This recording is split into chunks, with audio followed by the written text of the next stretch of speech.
Hi guys, welcome to my channel. So this is actually the first video I have prepared for this channel specifically. The earlier video I uploaded, it was just a presentation video. We had to prepare for one of the exchange program conducted by UC Berkeley and University of Nairobi. So as you saw in the title of the video, I got my visa approved for the US education. So I'm going to UC Berkeley. Finally, I got my I-20 late, pretty late actually. I'm from Nepal, and I would have got appointment for the interview in Nepal itself if I had got my I-20 early, like in April or something like that. But I didn't, because I got my I-20 on May 23rd, and by that time the available slots were only for 2024, and it was not possible for me to wait till that time, because by that time my program would have been completed, because it's just a 9-month Master of Engineering program, that is 2-semester program, and it's not a thesis based program, it's rather a capstone project based program, a Masters in Engineering. It was on my top 2 choice list, which was first one was MIT and the second one was Master of Engineering. So if I got into MS programs, then MIT was my top. If I didn't get into MS program, or if I didn't get into MIT, then UC Berkeley was my top choice. So either MS or Master of Engineering. If I get some kind of funding, then that would be best for me for my education. So that is the sole purpose. Most of the students apply for Master of Science rather than Master of Engineering or MTech or anything like that. And many of them apply for PhD just because of funding is available in PhD for the international students as well. So luckily for me, I got departmental fund as well, which will be partly covering my tuition. Let's get into the visa interview experience now. So I had to come to Delhi. I booked my slot, appointment slot on July 18th. Before that time, I was taking every 10 to 15 minutes, but that day I was walking, because walking on the road, doing some job that I had to, and that time the slot was open, and I was able to book the slot after 30 minutes, after 35 minutes maybe, after the slot got open. So actually I got it the first time. I got the slot for 26th and 27th of July, 26th biometric and 27th interview, but then I got to reschedule for 19th and 21st of July. So I came to Delhi this Monday, that was 17th of July, then just to navigate this area, because New Delhi is the first time for me. And so on 19th, by biometric, it was done within like 3 minutes. You can go there before 1 hour if you like, so that if there is a long queue also, that won't be a problem. And you can stand in the line at about 30 minutes before your appointment time for the biometrics. And the documents they will check are the passport and your DS 160 confirmation page, only the first page, and the appointment confirmation page, again only the first page, or the barcode page. These 3 documents are the only things that they will verify there, and you may take other documents if you like, but they won't be checking there. And for the interview, I went there, my slot was for 8:20 a.m. and I reached there at sharp 7 a.m. in the morning. So we were on the waiting area. So all these details I won't be telling, how many queues I had to stand on and how much time it took. It took about 1 hour to get into, 1.5 hour maybe, because I reached there at 7, and then while my interview happened, it was around 8:45 I guess. So yeah, more than 1.5 hour. All the process happened during that time. So all these details you can find on the other videos over the YouTube. So I'll go right into the interview part. So since my university was a very good university, I was confident since the beginning. I prepared for this moment for past 1.5 hours, sorry, not past 1.5 hours, but past 1.5 years.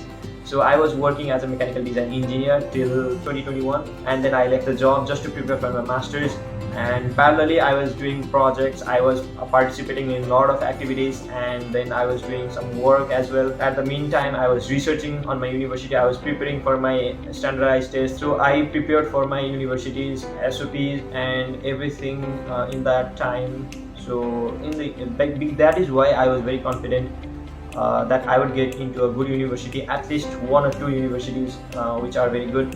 And I got into UC Berkeley. I was confident. I also got into University of Michigan, Ann Arbor, and Columbia University, George Washington University, then New York University, and even Northeastern universities. George Washington and Northeastern were my safety universities, but I got into UC Berkeley, so I just excluded all of the other options. Then I chose UC Berkeley. So that is why I was confident for the interview process, and I was a bit angry inside, maybe because I didn't get the appointment date in India, and all because of that I had to come to India just for 1 or 2 minutes of interview. And I was thinking, let's get this over with, because it's pretty late also, because I have to go to US pretty early, that is in early August, the first week of August probably. In the interview I was on the counter 18th.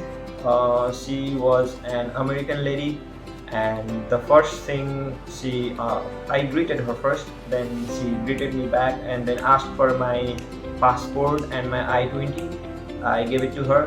As soon as she saw my I-20, she said, "Oh, Berkeley," and I said, "Yes, ma'am." I didn't. We usually say officer, but during that time I don't know what happened, and I just said, "Yes, ma'am." Then she said, "Congratulations." I said, "Thank you, ma'am." Then she again saw the I-20 and she asked, "So you got a departmental fund? What did you get the departmental funds for?" Then I said that there was a section in the application portal for while applying to the university, and it was a section for the essay, which was specifically for the opportunity funds from the department, and because of that I got it. So I said something like that. And then the other thing she asked was, "Is this your first time?" I said yes. And maybe she didn't listen to me at that time, or I don't know what, but then again she asked, "Have you applied before?" Then I said, "No, ma'am." Then she asked another question, the last question, that was, "What does your parents do?" Then I just told her honestly what my parents do, and what our business is about, like anything what we do, our parents do, and they are going to fund my education, because they are going to fund my education. She didn't ask like, "Who is going to fund your education?" She just asked directly, what do your parents do? And I told her in a brief, like 4 to 5 sentences. I didn't mention the salary, or I didn't mention any income per annum. I didn't mention any savings or anything. She just said, "Your visa is approved, you can collect it in 1 week." Then I said, "Thank you, ma'am." Then I took my I-20 back. Then I came outside, and that was it. So it was pretty smooth. I was seeing a lot of people getting approved. The guy in front of me did get denied, and the tips from my side are that don't get this notion that you will get rejected just because of the mood of the visa officer. They are in a bad mood, you will get rejected. They are in a good mood, then you have a high chance of getting accepted.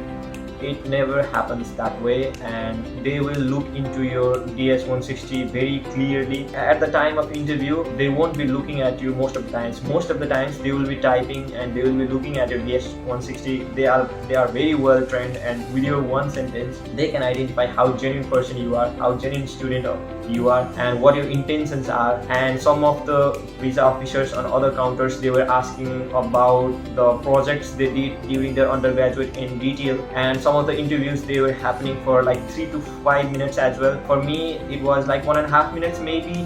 And so yeah, so never listen to others saying that you have a less chance or you have a high chance. Only you will know how strong your application is, how strong of an applicant you are, and what your profile is. So believe in yourself, prepare by yourself. Don't depend on consultancies. If you are applying to US, you must know every detail about your profile on your own. If you can't even fill the DS-160, then you prepare for it. You fill the DS-160 2 to 3 times, so that you know every detail what you have put in there, so that it doesn't get mismatched. Then if it alters from in the interview, if they will usually ask what is in your DS-160, just to check whether you applied for the university or you filled the DS-160 by yourself. And if you are lying, then they will catch you. I mean, they will find you. So if any other if the person before you gets rejected, then it's because they are ineligible for that attempt, and it's not your problem, and it's not the it's not because of the visa officer. So you have your own story, you have your own profile, you have your own background, so prepare for it. You need preparation. Mock interviews you can practice with your friends, with your families, online or offline. So what I suggest is, every time you give the mock interview with whoever it is, try to give the mock interview in a different sentence structures, or make the content same. Like, you may have 5 bullet points for one question, and then you will make the answer out of it. But then sometimes you may miss 1 or 2, that's no problem, but the sentences shall be different. It should be different every time you tell the answer, so that it will prepare for you to answer the question spontaneously. Any question can be answered without any problem if that is how you prepare for the interview. And I guess this is it for now. Prepare well, and I wish you good luck. Best wishes for your future. Thank you, and see you in the next video.